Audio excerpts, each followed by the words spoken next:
comme sur l'immigration d'ailleurs en général.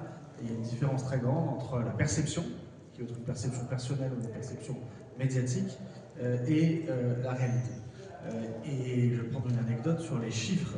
C'est vrai que c'est très récent, les chiffres certifiés du ministère de l'Intérieur. Ça fait seulement 2 ans que les maires ont les chiffres pour leur commune. Avant, c'était au niveau de la compagnie de gendarmerie.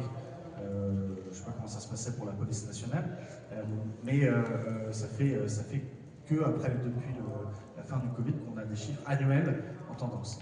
Et j'étais chez un collègue qui faisait ses vœux, il citait les chiffres de population qui se maintenaient, les gens étaient contents, il y a eu quelques applaudissements, et puis il citait les chiffres de la délinquance qui baissaient, et là il y a eu des gens qui ont murmuré dans la salle, non c'est pas vrai, qui ont eu, etc. C'est-à-dire qu'aujourd'hui, moi je siège aussi pour les maires de France au Conseil national d'évaluation du recensement de la population, les chiffres de population sont plus crédibles aux yeux des gens que les chiffres de la délinquance. C'est assez paradoxal quand on voit comment ils sont fabriqués.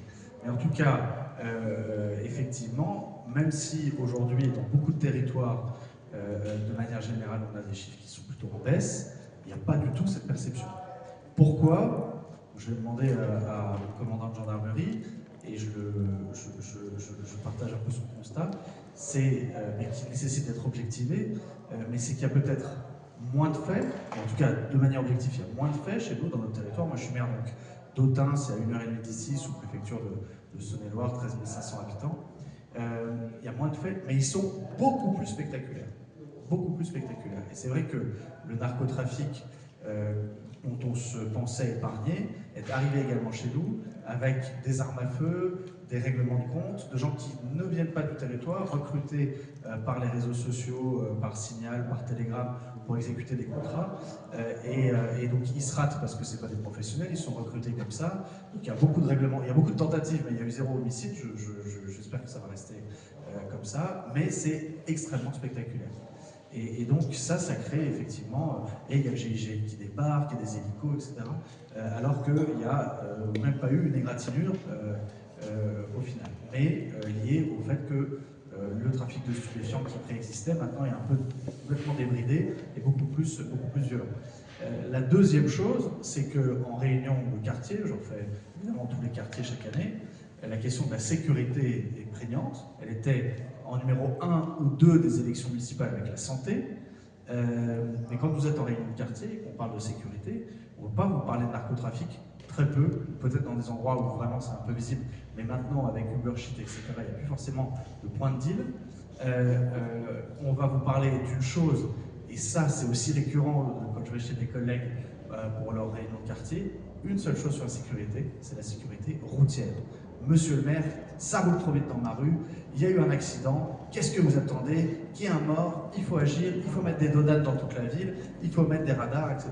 D'ailleurs, j'en profite pour dire que dans une dernière loi, non pas de sécurité mais de décentralisation, la loi 3DS, le législateur a entendu permettre aux maires de déployer des radars municipaux, le décret n'est toujours pas passé. Donc moi, j'ai l'occasion parfois de rencontrer Gérald Darmanin dans cette précédente fonction comme celle-là. Je dis mais il y a une chose qui coûte rien et même qui rapporte, je crois qu'on cherche des sous en ce moment, c'est de pouvoir mettre des radars parce que les gens en ont marre que ça roule trop vite dans leur ville. Ça c'est la première chose. La deuxième chose également, et on a eu les élections municipales, j'étais opposé notamment au Rassemblement National, enfin j'avais presque tout le monde en face de moi, mais j'avais surtout le Rassemblement National, la tête de liste c'est le député de ma circonscription, puisque dans le Morvan, toutes les circonscriptions sont Rassemblement National, depuis 2024, et qui faisait un tract énorme avec marqué « Chauvet égale insécurité, 40% d'explosion de la délinquance depuis qu'il est maire ». Alors je me suis dit, c'est quand même un peu fort, il a dû manipuler les chiffres, je suis allé regarder, et c'est vrai. Mais c'est vrai pourquoi? Parce qu'on fait un travail de fond sur les violences intrafamiliales, on a recruté une coordinatrice VIF, on a une intervenante sociale en gendarmerie, on fait un travail auprès des familles et d'ailleurs de tout milieu sur la détection, sur le fait d'aller porter plainte, sur le fait d'être accompagné, sur le fait d'être écouté, la parole de la femme, la parole de l'enfant, la parole du mari éventuellement, souvent sur fond d'alcool ou de stupéfiants. Et c'est vrai que les violences intrafamiliales déclarées et d'ailleurs peut-être aussi subies, ça c'est peut-être aussi post-confinement et l'évolution de la société, ont explosé. Donc quand on parle de délinquance ou de sécurité, il faut effectivement pouvoir voir de quoi on parle et comment les gens se représentent aussi la délinquance. Il y a 4 ans, il y avait un classement du Figaro, la ville d'Autun était numéro 2 dans les villes de plus de 10 000 habitants pour le plus faible nombre de cambriolages. Je crois qu'on avait 2 pour 10 000, enfin c'était un peu hasard. L'année d'après, on a eu d'autres faits, donc on a remonté dans le classement. Mais on est très bas, mais effectivement, c'est toujours un viol de l'intimité, le fait d'être cambriolé. Et là, moi j'ai déployé un réseau de caméras de vidéoprotection. Maintenant, on déploie les logiciels de reconnaissance situationnelle, donc on a les lectures de plaques.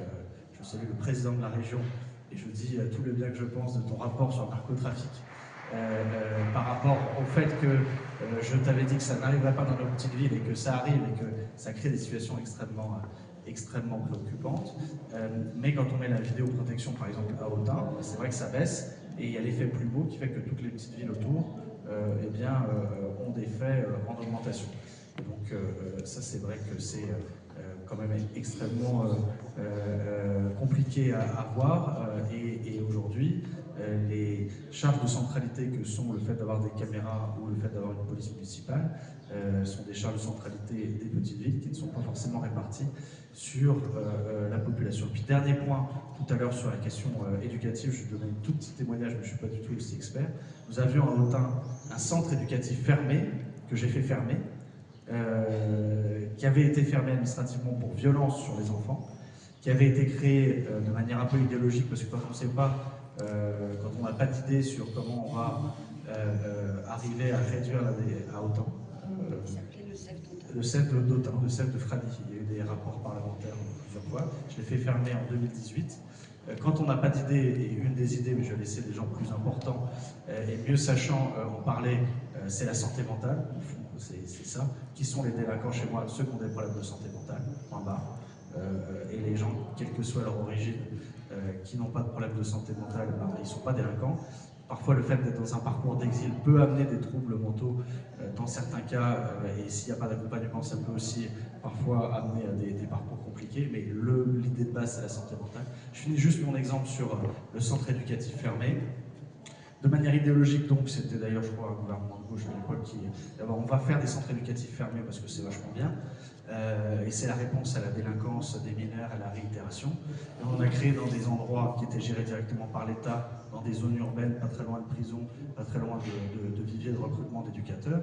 Et puis on a mis dans des endroits, dans des anciens centres aérés, au milieu de la forêt, au milieu du Morvan, très loin des familles et des zones d'origine des jeunes qui ont été placés là-bas ou incarcérés, avec 0 vivier d'éducateurs. Donc en fait, au bout de 3 ans, tout le monde était parti, on recrutait le premier cuistot qui venait, avec du coup un nombre d'évasions, de gens qui partaient, qu'on retrouvait dans les bois, ou qu'on retrouvait à moitié torse nu au TGV parce qu'ils avaient réussi à sortir et à faire 30 km à pied. Et en parlant au procureur, des gens qu'on amenait là-bas et puis après qu'on revoyait et qui n'avaient eu aucun changement, et ça coûtait, je crois, 300 € par jour à Gardielé. Voire plus. Et parce que, ou peut-être un peu moins, parce qu'il y avait deux systèmes, je crois que c'est toujours le cas, ceux qui sont gérés en direct par l'État via la PJJ, et ceux qui sont pudiquement délégués au secteur associatif agréé, et où là, on a parfois des associations plus ou moins bien gérées, avec des interlocuteurs plus ou moins faciles pour les maires. Donc pour terminer, c'était un centre aéré que l'association locale louait à la ville. Dans mon premier mois d'élu, ils m'ont demandé de mettre des barbelés. Des barbelés. Ensuite, ils m'ont demandé de mettre des dents de dragon.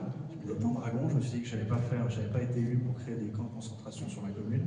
Et puis quand le bail arrivait à terme, ils m'ont dit on va renouveler, puis on va augmenter parce qu'il faut au moins qu'on soit 12 pour... Et je dis mais est-ce que vous allez recruter? Est-ce que ce sera sérieux? Quelles activités vous allez leur proposer? On fait des activités de serrurerie. Je ne suis pas sûr que ce soit vraiment la chose la plus intéressante pour eux, parce que du coup, après, ils arrivent à crocheter et à sortir. Bref, j'ai dit, le bail est terminé, je ne reconduis pas le bail, parce qu'il fallait acheter le bâtiment, je ne reconduis pas le bail, j'ai vendu le bail à des Belges, j'ai vendu le bâtiment à des Belges qui ont fait un gîte, je crois, qui ont enlevé les barbelés, et puis en fait...